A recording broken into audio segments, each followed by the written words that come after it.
Ever wished you could get your hands on something as powerful as Photoshop, but, for free?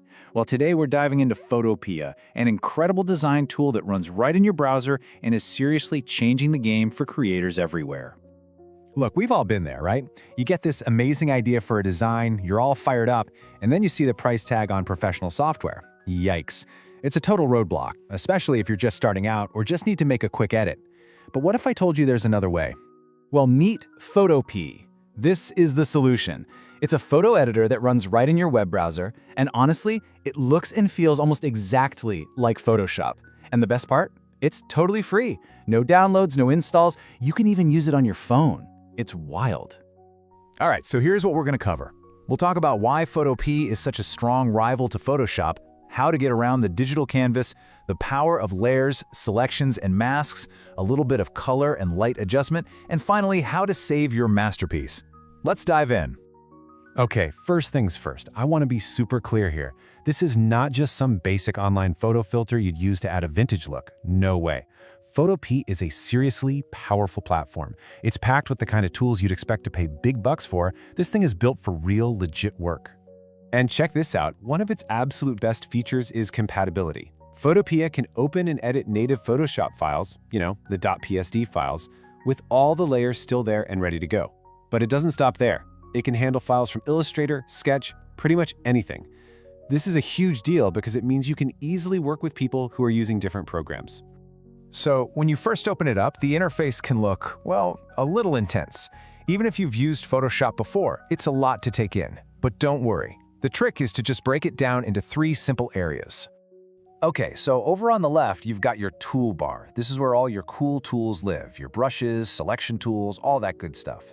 Then up top, you have your main menu, and right below it, an options bar. This bar is pretty smart. It changes depending on which tool you've picked. And then on the right, this is probably the most important part of the whole screen. That's your layers panel. I had to think of tools like a hammer, with one end for driving a nail and the other for pulling it out. It's the same idea here. Every tool you grab from the toolbar has its own special settings in that options bar up top. So if you pick the brush tool, you'll get options for size and hardness. Grab the text tool, and suddenly you've got font and color settings. Makes sense, right? All right, let's talk about the single most important concept you need to get: layers. Seriously, if you want to get good at Photopea, you have to understand layers. This isn't just some extra feature. It's the bedrock of all modern editing. It's what makes this tool more than just a simple editor. It's what makes it a pro tool. So what exactly is a layer? The easiest way to think about it is like stacking transparent sheets of paper. Imagine you put your main photo down. Then you put a clear sheet on top and draw a red circle on it. Then you add another clear sheet on top of that and draw a blue square. Each of those sheets is a layer. You can shuffle them around, erase the circle without messing up the square. You can even just hide one for a second to see what it looks like without it.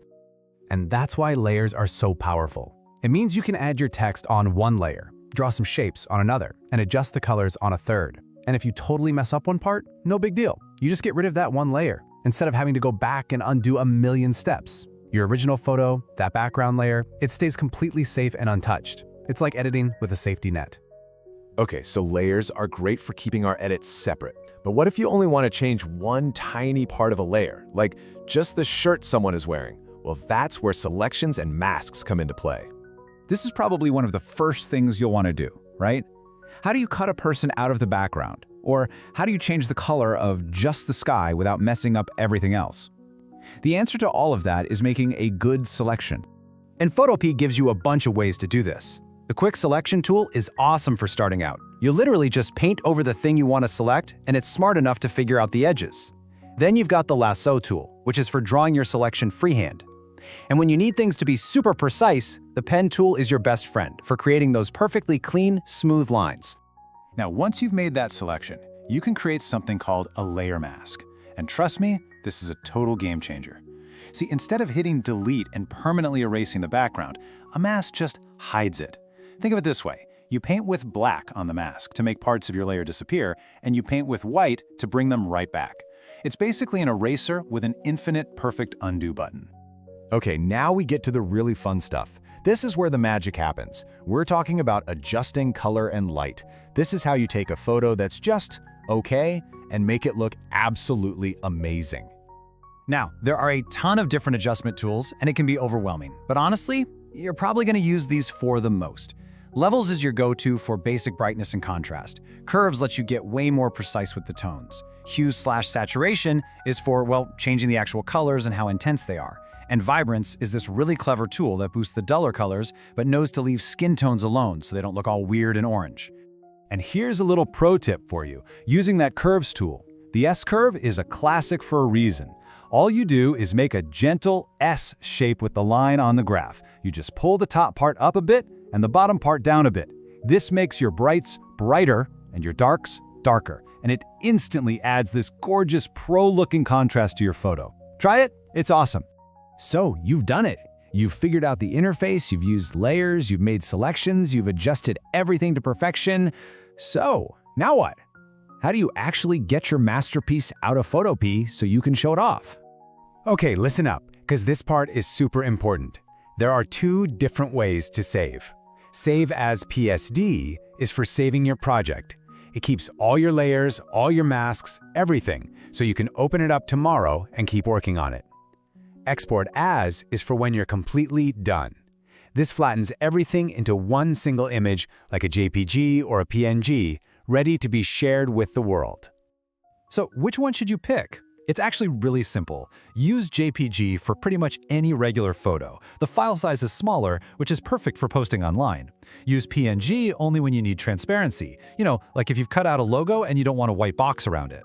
And just like that, you have the entire workflow. From figuring out the interface, to using layers and selections, to making those final adjustments and exporting your file. That's it. That's the core process that professional designers use every single day. You literally now have everything you need to start creating whatever you can dream up. And you can do it for free right now in your browser. So I guess there's only one question left to ask. What are you going to create first?